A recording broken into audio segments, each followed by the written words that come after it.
1억 5천만 년 전 쥐라기 시대의 하늘을 날던 한 생명체가 있었습니다. 그것은 새일까요? 아니면 공룡일까요? 오늘 여러분께 소개할 생물은 과학계를 150년 넘게 논쟁에 빠뜨린 전설적인 화석, 바로 시조새입니다. 지금부터 시간을 거슬러 올라가 그 비밀을 함께 파헤쳐 보겠습니다. 독일 바이에른 지역의 졸르노펜이라는 작은 마을. 이곳은 석회암 채석장으로 유명한 곳이었습니다. 1861년 한 채석공이 평범한 작업 중 특별한 돌 하나를 발견했습니다. 돌 표면에는 마치 예술가가 섬세하게 조각한 듯한 깃털 자국이 선명하게 새겨져 있었죠. 처음에는 단순한 새의 화석으로 여겨졌습니다. 하지만 과학자들이 자세히 관찰하기 시작하면서 이 화석은 완전히 다른 의미를 갖게 되었습니다. 깃털을 가진 생물인데 몸의 구조는 새가 아니었던 겁니다. 이 화석의 주인공은 바로 아르카이옵테릭스, 우리말로는 시조새라고 불리는 생명체였습니다. 발견 당시는 찰스 다윈이 진화론을 발표한 지 불과 2년 후였고, 이 화석은 진화론을 뒷받침하는 결정적인 증거로 전 세계의 주목을 받게 되었습니다. 현재까지 총 12개의 시조새 화석 표본이 발견되었으며, 각각의 화석은 이 신비로운 생물에 대한 새로운 단서를 제공하고 있습니다. 시조새를 자세히 들여다보면 정말 흥미로운 특징들을 발견할 수 있습니다. 먼저 날개를 보시면 현대 조류와 거의 동일한 구조의 비행 깃털이 깔끔하게 배열되어 있습니다. 깃털의 형태, 배치, 비대칭 구조까지 완벽하게 새의 것과 일치하죠. 하지만 몸통의 골격을 보면 이야기가 완전히 달라집니다.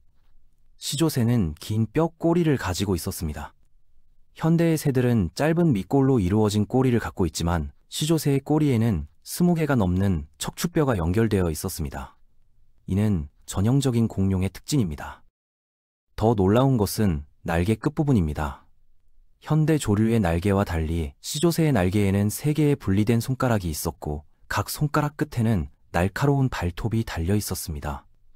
이 발톱은 나뭇가지를 잡거나 먹이를 낚아채는 데 사용되었을 것으로 추정됩니다.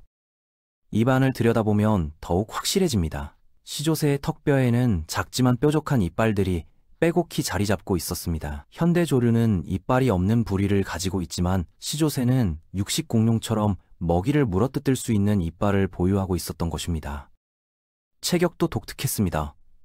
몸 길이는 약 50cm, 날개를 펼친 길이는 약 60cm 정도로 현대의 까치나 까마귀 정도 크기였습니다. 무게는 약 1kg 미만으로 추정되며 가벼운 뼈 구조를 통해 비행에 유리한 체형을 갖추고 있었습니다. 시조새가 정말로 하늘을 날 수 있었을까요?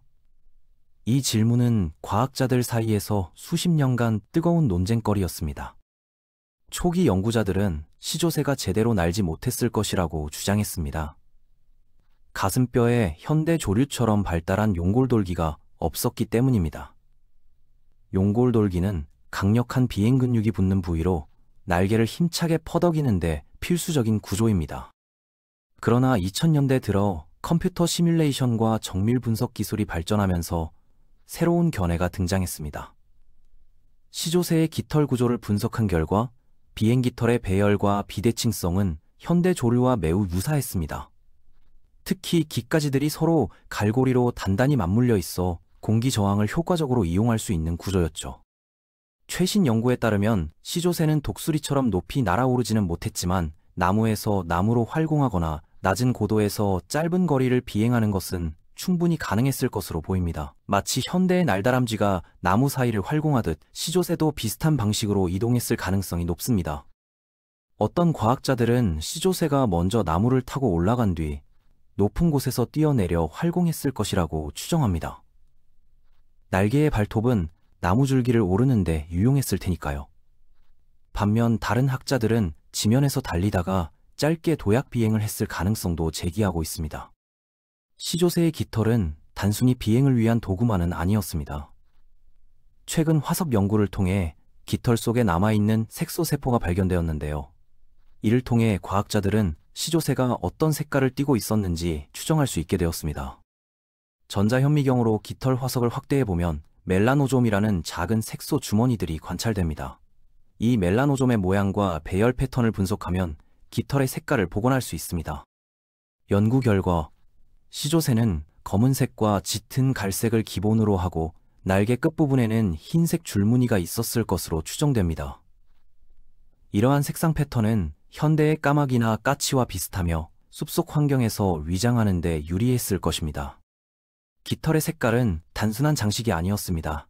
짝짓기 시즌에 상대방을 유혹하거나 영역을 과시하는 신호로도 사용되었을 가능성이 큽니다. 현대 조류들도 화려한 깃털로 이성을 끌어들이는 것처럼 시조새 역시 비슷한 행동을 보였을 것으로 추측됩니다. 시조새의 발견 이후 과학계는 새의 기원에 대한 이해를 완전히 새롭게 정립했습니다. 특히 1990년대 중국에서 깃털을 가진 수많은 공룡 화석들이 연이어 발견되면서 새가 공룡의 후손이라는 사실이 확고해졌습니다. 중국 랴오닝성에서 발견된 시노사우롭테릭스는 깃털을 가진 최초의 공룡으로 알려져 있습니다. 이 공룡은 시조새보다 훨씬 원시적인 형태의 깃털을 가지고 있었지만 깃털이 공룡 시대부터 존재했다는 결정적인 증거가 되었습니다. 이후 발견된 미크로랩터는 4개의 날개를 가진 작은 공룡으로 앞다리와 뒷다리 모두에 비행 깃털이 발달해 있었습니다. 또한 엔키오르니스는 시조새와 비슷한 시기에 살았지만 더욱 현대적인 깃털 구조를 갖추고 있었죠. 이러한 발견들은 새의 진화가 단순히 하나의 계통에서 일어난 것이 아니라 여러 종류의 깃털 공룡들이 동시다발적으로 비행 능력을 발전시켰음을 보여줍니다. 시조새는 그중 하나의 실험적인 형태였고 최종적으로 살아남은 계통이 현대 조류로 이어진 것입니다. 흥미롭게도 시조새는 현대 조류의 직접적인 조상이 아닐 가능성도 제기되고 있습니다. 오히려 새의 진화 과정에서 나타난 수많은 시도 중 하나였으며 실제 조류의 조상은 다른 깃털 공룡 계통에서 나왔을 수도 있다는 것이죠. 1억 5천만 년 전 쥐라기의 숲을 날던 시조새는 생명의 역사에서 매우 특별한 순간을 보여줍니다. 공룡과 새라는 두 세계의 경계에 서서 진화의 놀라운 가능성을 우리에게 증명해 주었습니다. 시조새는 완벽한 새도, 완벽한 공룡도 아니었습니다. 하지만 바로 그 불완전이야말로 진화의 본질을 보여주는 가장 강력한 증거입니다. 생명은 한순간에 변하지 않습니다. 수백만 년에 걸쳐 조금씩 천천히 때로는 실패하면서 새로운 형태로 나아갑니다. 오늘날 우리가 하늘에서 보는 참새, 비둘기, 독수리, 모든 새들은 시조새와 같은 조상을 거쳐 탄생했습니다. 그들의 날개 속에는 공룡의 DNA가 여전히 살아 숨쉬고 있습니다. 시조새의 이야기는 여기서 끝나지 않습니다. 새로운 화석이 발견될 때마다 우리는 생명의 역사를 조금씩 더 깊이 이해하게 됩니다.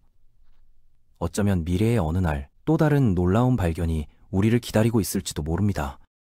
여러분, 오늘 시조새의 이야기를 통해 진화의 신비를 함께 탐험해 보았습니다. 다음에는 또 어떤 흥미로운 공룡의 비밀을 함께 풀어볼까요?